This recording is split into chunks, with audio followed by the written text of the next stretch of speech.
Hai, bertemu kembali dalam channel Cikgu Ong. Pada hari ini, Cikgu akan berkongsi dengan anda bagi sains tingkatan 1, bab 4, pembiakan, subtopik 4.5, faktor yang mempengaruhi perkembangan fetus dan bayi. Dalam video ini, kita akan lihat beberapa perkara yang penting. Antaranya ialah kepentingan pengambilan makanan berkhasiat kepada kesihatan ibu dan fetus semasa kehamilan. Yang kedua, kepentingan mengelak daripada mengambil bahan yang boleh memudaratkan fetus. Dan satu lagi ialah kebaikan penyusuan susu ibu kepada perkembangan bayi berbanding susu formula. Okey, kita akan mula melihat kepada keperluan kalori dan nutrien yang diperlukan oleh wanita hamil dalam sehari. Okey, berdasarkan jadual yang diberikan di sini, jelas ternampak kan kalau wanita hamil dia akan memerlukan kalori yang lebih tinggi. Setiap jenis makanan, karbohidrat, protein sehinggalah vitamin C, semuanya nilainya lebih tinggi berbanding wanita tidak hamil. Maka kesimpulan di sini ialah keperluan kalori wanita hamil adalah lebih tinggi. Antara kelas makanan yang penting ada 7 di sini untuk wanita hamil. Okey, kita lihat satu per satu. Yang pertama adalah asid folik. Okey, di manakah wanita hamil boleh dapatkan asid folik?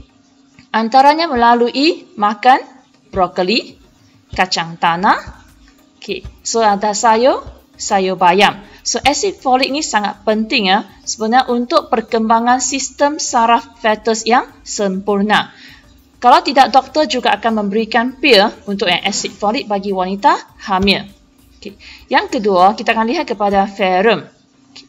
Di mana boleh dapat ferrum? Hati, melalui hati, daging merah, ikan. Ferrum ni sangat penting untuk pembentukan hemoglobin sel darah merah untuk mencegah wanita hamil daripada menghidap anemia. Wanita hamil dia perlukan sel darah merah yang banyak. Yang ketiga, kita akan lihat kepada karbohidrat dan lemak. Karbohidrat boleh didapati daripada nasi, roti, mentega, keju. Wanita hamil memerlukan karbohidrat dan lemak yang banyak ini untuk tenaga. Sebab karbohidrat dan lemak membekalkan tenaga untuk aktiviti harian wanita hamil. Yang keempat, protein. Protein ini boleh dapati daripada ayam, daging, susu, keju dan juga ikan. Protein ini sangat penting untuk pertumbuhan sel-sel baharu dalam fetus. Seterusnya kita akan lihat kepada kalsium dan fosforus. Kalsium dan fosforus ini boleh didapati daripada ikan bilis, susu dan juga keju. Dan kalsium fosforus ni penting untuk pembentukan tulang fetus yang sihat dan juga memelihara tulang dan gigi wanita hamil. Biasa kalsium fosforus, tulang dan gigi. Ingat dua ni, kalsium dan fosforus. Okey, next kita pergi kepada vitamin C. Vitamin C ni sangat biasa untuk kita kan. Boleh dapati daripada buah-buahan citrus, antaranya buah jambu batu, sayur kubis dan juga tomato. Vitamin C ni penting untuk menyihatkan kulit fetus dan wanita hamil dan juga untuk mencegah penyakit gusi berdarah bagi wanita hamil. Okey, gusi. Ini contoh gusi yang sihat. Kalau gusi yang tak sihat, ini. Yang ini adalah gusi yang tidak sihat. Okay. Dan yang terakhir di sini ialah serat.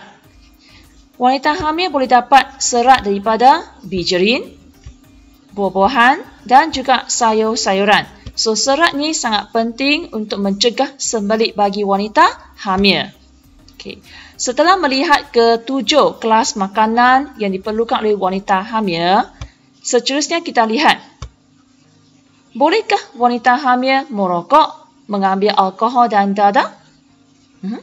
Boleh atau tidak?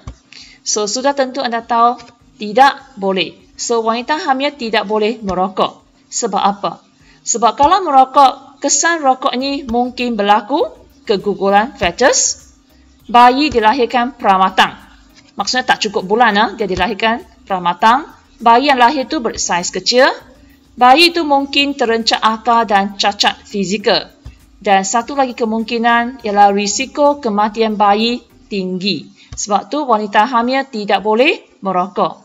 Okay, bagaimana pula dengan minuman beralkohol? So, jika wanita hamil minum minuman beralkohol, mungkin berlaku bayi menghidap sindrom alkohol fetus. Okey, apa itu sindrom alkohol fetus? Iaitu bayi yang dilahirkan dengan berat badan yang kecil, ukuran kepala bersaiz kecil. Nampak ukuran kepalanya kecil, terencat akal, rupa paras yang cacat, fungsi otak, sistem saraf dan jantung musnah, dan fetus juga mungkin terencat.